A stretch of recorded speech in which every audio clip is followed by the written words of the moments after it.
ano siya, nagluwak ko yun, nagkukulang. Tapos, itong pagkaalian na so, ano nga, hindi. Pero naglinaw ang ano, pag-ilapang piling ko. Nung, Doc, andito kami sa Lupitin, ay sa Goa, Camarines Sur, sa lugar ng Bicol. Siya po ang nararamdaman niya. Masakit ba ulo mo? Masakit yung ulo niya, katawan niya, tsaka yung mata niya nanlalabo. Tsaka mayroon din siya ng rayuma. Pero nung nahaplasan ko na siya ng Siptilyon, nakaramdam siya ng kaginawahan.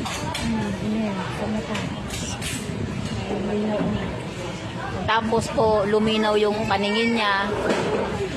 Nawala ba yung pananakit ng balikat mo, yung likod mo? Oh, pasalamat ka kay...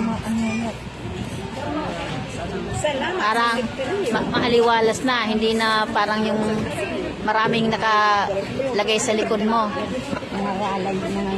Yung nangangalay daw yung braso niya, nawala na daw po. Sige, go. Itong day pa na.